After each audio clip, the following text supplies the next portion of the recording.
1. Dalam menyusun rencana pembangunan ekonomi, analisis SWOT digunakan untuk mengidentifikasi faktor internal dan eksternal yang memengaruhi keberhasilan. Apa langkah pertama yang sebaiknya dilakukan dalam menggunakan analisis ini? Untuk menyusun strategi pembangunan ekonomi di daerah, A. Mengidentifikasi peluang investasi dari data nasional dan internasional. B. Memetakan kekuatan, strength, dan kelemahan, weakness, sektor ekonomi daerah. C. Melakukan survei kepada masyarakat untuk mengidentifikasi kebutuhan pembangunan. D. Membandingkan kinerja ekonomi daerah dengan wilayah sejenis. E. Menyelaraskan target pembangunan daerah dengan RPJMN, rencana pembangunan jangka menengah nasional.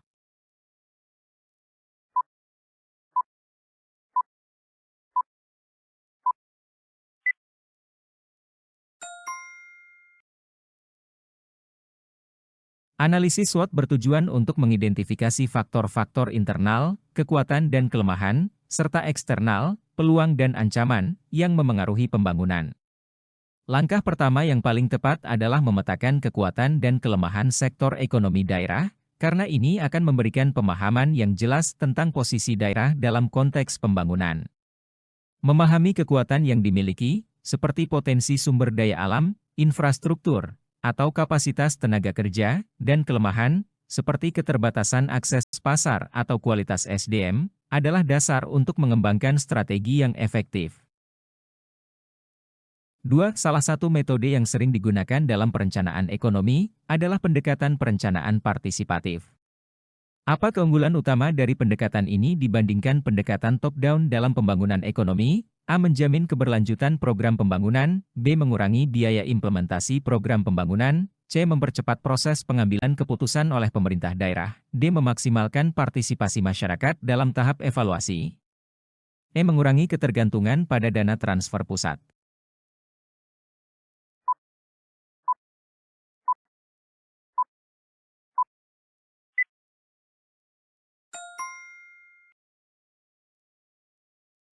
Pendekatan partisipatif melibatkan masyarakat dalam seluruh proses perencanaan dan pengambilan keputusan, sehingga mereka merasa memiliki keterlibatan dan tanggung jawab terhadap program-program pembangunan. Dengan demikian, program pembangunan yang disusun bersama masyarakat cenderung lebih sesuai dengan kebutuhan lokal dan lebih mudah untuk diterima serta didukung oleh masyarakat. Hal ini berkontribusi pada keberlanjutan program, karena masyarakat yang terlibat cenderung lebih berkomitmen untuk menjaga dan melanjutkan program tersebut. 3. Dalam penyusunan rencana pembangunan ekonomi, indikator makroekonomi sering digunakan untuk mengukur keberhasilan. Indikator berikut yang paling relevan untuk mengukur pemerataan pembangunan ekonomi adalah A. Pertumbuhan produk domestik bruto, PDB, B. Rasio Gini, C. Tingkat pengangguran terbuka, D. Inflasi tahunan, E. Pendapatan per kapita.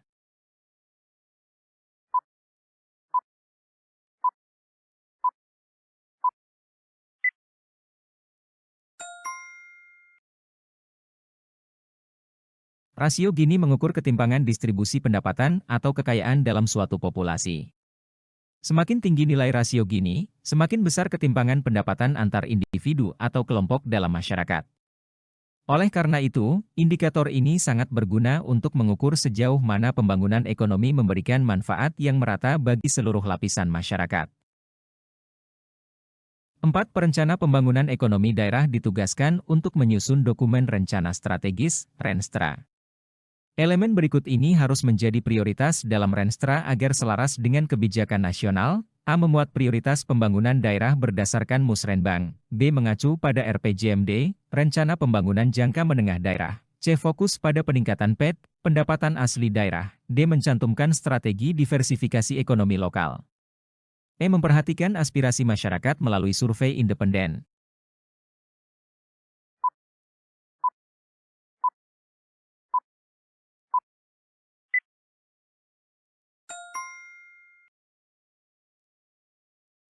RPJMD merupakan dokumen perencanaan pembangunan jangka menengah daerah yang sudah diselaraskan dengan kebijakan nasional, seperti RPJMN atau Rencana Pembangunan Jangka Menengah Nasional. Oleh karena itu, mengacu pada RPJMD memastikan bahwa rencana pembangunan daerah sejalan dengan arah dan prioritas pembangunan yang ditetapkan oleh pemerintah pusat, sehingga mendukung tujuan nasional secara konsisten.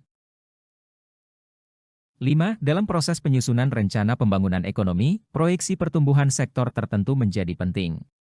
Apa langkah yang perlu dilakukan untuk membuat proyeksi yang akurat? A. Menggunakan rata-rata pertumbuhan sektor selama 5 tahun terakhir. B. Memanfaatkan data sektoral dari laporan pemerintah pusat. C. Melibatkan ahli ekonomi untuk menentukan target proyeksi. D. Melakukan analisis tren dengan mempertimbangkan faktor eksternal dan internal. E. Menetapkan target berdasarkan kesepakatan musrenbang.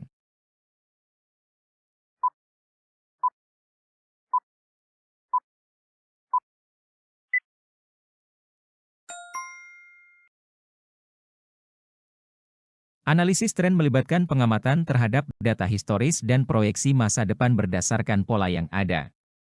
Dengan mempertimbangkan faktor eksternal, misalnya perubahan ekonomi global, kebijakan pemerintah, fluktuasi harga barang, dan faktor internal, kondisi sektor tersebut, ketersediaan sumber daya, infrastruktur, kebijakan daerah, proyeksi yang dihasilkan akan lebih realistis dan akurat.